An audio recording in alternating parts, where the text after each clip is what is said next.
Okay. Midterms, I have got all of the 1 o'clock section graded, but I haven't started you guys yet. I'll have you guys finished sometime tomorrow. I'll put the curve together, get all the grades out on the blackboard.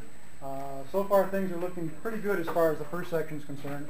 A quick skim through indicated that most people were finishing it, so we'll see how that curve comes out. In the first section, I've got at least 2 that I can think of that were in the 90s raw score before any curving, and I know there was quite a few in the 80s, so we'll see how it comes out overall. Oftentimes the scale on these things tends to be rather skewed down here to the right, and so what I end up doing is the curve tends to bring people up. The farther away from 100% you are, the more the curve will bring you up. So we'll see how that comes out overall, and get that out sometime tomorrow. Any other quick questions? Friday we talked a lot about project. We talked about a little bit about the exam. We talked about project. We worked through some examples of taking a look at summary statistics and graphics for something similar to what the second project is going to be. So what we need to do now is this week I want to get through sampling distribution for proportion, single proportion, and confidence interval for a single proportion. And a little of what we're going to do today is going to be picking up some bits and pieces that we skipped over because we didn't want to get into that much detail. We were just using empirical rules. What we're going to do now is pick up a couple of things that have to do with specific distributions and how to calculate probabilities more accurately than what we have been doing. It'll be a combination of whiteboard, and I've got some stuff that we'll look at on the overhead. So, to start with, we want to take a look at our usual situation. We have a population that we're interested in. This is a single proportion case, so we're interested in a proportion in that population. That proportion can be any of a number of things. And what I'd like you to do is, when you see something which is a categorical variable or a proportion, automatically equate the two. When we're working with categorical variables, we're working with proportions and vice versa. Okay? So those proportions are proportions of the population that we're interested in. So these proportions here could be something like the proportion of males, could be proportion of people with hair. Obviously, that would be most of you guys versus me, I guess. It could be any proportion that we're looking at. Or we could be looking at ethnicity.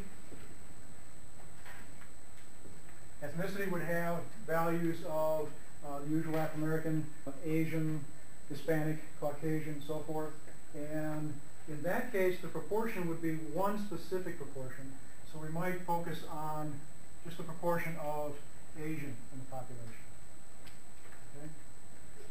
So it's a proportion of a particular characteristic in that population. Now, if I said that this proportion that I was interested in was a proportion of males, and we had information on the entire population, how would I calculate the value of this proportion? The number of males out of the total. Sure. So I'm looking at males versus not males, and what I would look at is number of males divided by total population. Now we can't know that, can we? This is population. We can't know the number in the population. We can't know the number of males in the population. This is what we're trying to find out. Okay? So what we're going to do is we're going to take a sample. In this sample, there will be a p-hat. This is the sample proportion calculated the same way. Number of males divided by n. Only this time I can know exactly what those values are. We've done something very similar to this already, haven't we? Does anybody recognize what this looks like? Should look an awful lot like flipping coins. Each individual is male or not male. Let's say not male because I guess there's some possibilities other than just female. So we have male, not male, Flipping coins, we have either heads or tails. So we tried flipping coins, we took observations of flipping coins, and we counted the number of heads. That's essentially the same as counting the number of males in a population or in a sample. Okay? So our coin flips were very similar to this sample, and the distributions will be very similar to what we'll see in this sample. Okay? What do we expect the value of p hat to come out as?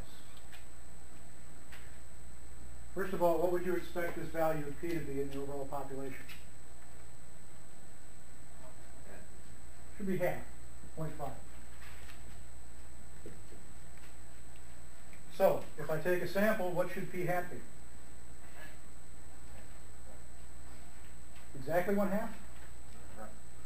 Roughly 1/2. Okay. It's a good answer. I like roughly 1/2. Because that's probably about as accurate as we can get right now. What we need to do now though is get more accurate.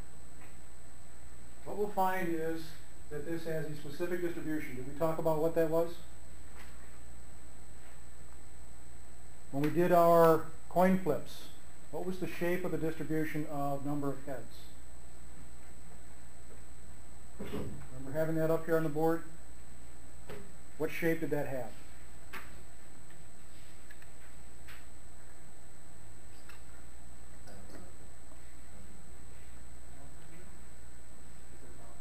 It's a bell shape. If you don't know, that's usually the best answer in this class. It's a bell shape. This will also be a bell shape. What we'll find is that p hat, that tilde stands for is distributed as, or has the shape of, capital N for normal. The bell shape will now be called a normal distribution. The normal distribution is actually the theoretical form of that bell-shaped distribution. And there will be a couple of parameters to it. When we had a bell shape, there's a center parameter, right? So there's something in the center. That was the mean. There was 3 divisions on either side. The width of each of these divisions was sigma, correct? Okay. What should the center of this distribution be? Okay, 0.5 or p? So the center of this distribution is going to be p. What that says is that the mean is equal to p. This sigma, I don't expect you to know. If you're interested, at the end of chapter 3, there's a discussion at the end of chapter 3 that talks about the normal approximation to for the binomial distribution. That's where this comes from. And this is the square root of p times 1 minus p divided by n.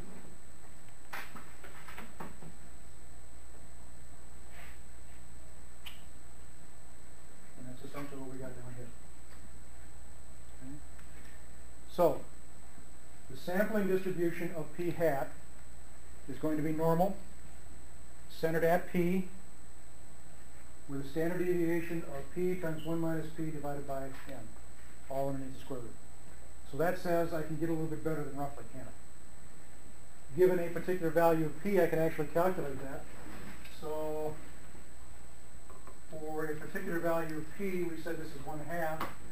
So this would be the square root of 1/2, 1 minus 1/2 divided by, I need to know n, don't I? If I want to know how roughly it's going to be, I need to know what n is going to be. To make life easy for me, we'll take it to something like 25. That way it's easier to take square roots. But we can calculate this value now, right? That tells us how far this should be. And we know from empirical rule we get things like 68%, 95%, and so forth. This is not going to be adequate. Just taking empirical rule isn't going to be enough. What we want to do now is we want to start looking at the idea of being able to actually come up with more precise values and not be limited to just these divisions.